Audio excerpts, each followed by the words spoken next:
posted the PowerPoint. I posted it as a PDF so that in case you didn't have PowerPoint on the specific computer you were looking this up on, that you could still flip through the PowerPoint. And so I'm going to be kind of looking at that as I speak to you guys about the different information that the textbook lays out. At the beginning of the PowerPoint, it gives you a textbook overview, and so you can look through that. This week's topic is the importance of communication. Obviously, pretty important. That's what we do. So, if you look at about the 6th slide, it talks about communication and what it means, and you can read all of that for yourselves.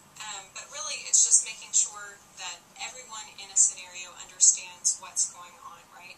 And communication is not just words. It's not just the lexicons that we use, but rather it's also any body language we use. The tone that we use obviously can be very important. You know, your mama always says, it's not what you said, it's how you said it.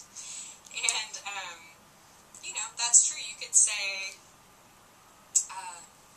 I love chocolate, or I love chocolate, or I love chocolate. Depending upon what word you emphasize, you may be kind of saying a different thing. And so it's very important to know where the emphasis of words is, where's the tone, who are you speaking to, who's the audience, and we're going to talk about that some with register later on in the chapter, but who is your audience, what kind of a situation are you in, those types of things. All of that is a part of building communication between people. So we talk about the contextual environment. Something else that comes into play here is also culture. Sometimes what I maybe consider rude is something that other people don't. Personal space, right? In the United States we have our bubble, and you don't get in my bubble. You stay in your bubble, I stay in my bubble, and we're going to be okay. You know, if you go to other countries, and if some of you guys are from other countries, you can attest to this, there is no such thing as personal space, okay? People are all up in your grill, and it's okay, and that's normal. That's obviously not the case here. And so it's really important to know, is someone trying to be rude, or is that just their culture? You definitely don't want to misconvey information as you're interpreting because of your own biases, because of your own schema. Schema is your background knowledge. It's what you have from growing up. It's what you have just as a person, as everything, all of your experiences and knowledge built into you. You can think of other words that have schema in it, like schematic, like a schematic for a building. It's the framework. It's the framework from what you're working within yourself to express your different concepts and ideas. And so we'll mention schema quite a bit throughout the course as well. One of the first things that your chapter talks about is physiological, psychological, and external noise. External noise is obviously just external noise. I mean, the AC is too loud, someone's coughing, someone's tapping their pencil. Just anything that's actual physical external noise is considered to be external noise. And that definitely can influence your interpreting situation.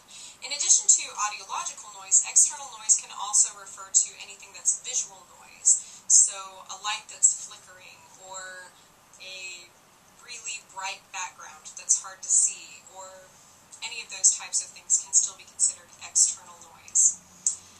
Next, we talk about physiological noise, which means any kind of bodily concerns that you may have. Maybe your tummy is growling because you're hungry, your head hurts.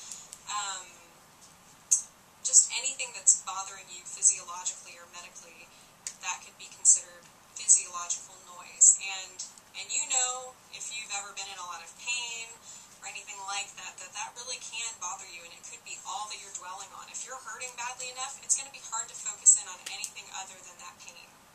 So it definitely is noise of a sort.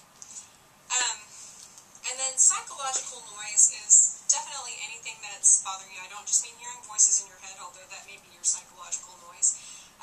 But, you know, just any kind of stress that you're experiencing, anything that you're dwelling on, I'm probably not going to be interpreting as effectively if all I can think about is the fact that our assignment has run over, and if I don't go get my kids by 4 o'clock, they're going to call CPS on me at the daycare.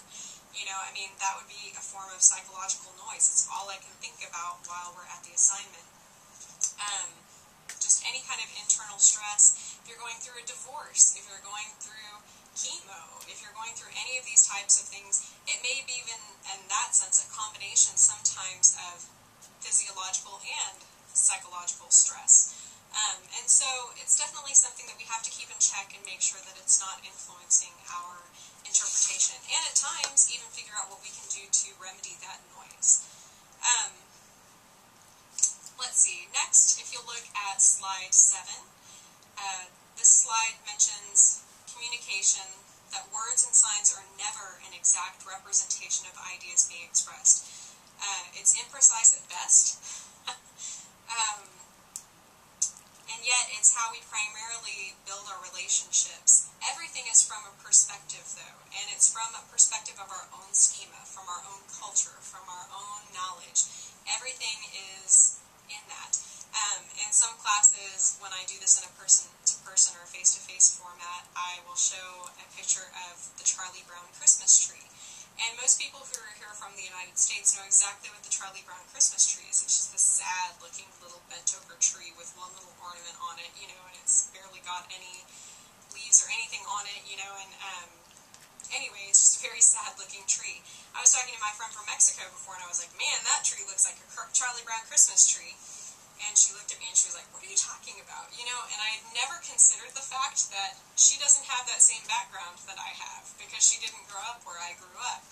And it was kind of a revolutionary moment for me to realize, you know, I shouldn't be so egotistical. It's not all about what I know. It's about what they know, you know. Or, for example, that same friend, we were talking about the continents one day. And I was like, yeah, I'd like to go visit all 7 continents one day. And she looked at me and she was like, 7? There are 5 continents. And I was like, what are you talking about? There are 7. And she was like, no, there's 5. You know, and I realized that in our respective countries, we've been taught different things. And so it was just interesting and very eye-opening to recognize that I can't just look at things through my own eyes, and especially when I'm interpreting for other people. They're not looking through my eyes, and so as best as possible, I need to try to think from their perspective. So communication, again, it's not even just with one person. Communication is always going to be something that happens with multiple people, right? It can be done, again, through your facial expressions.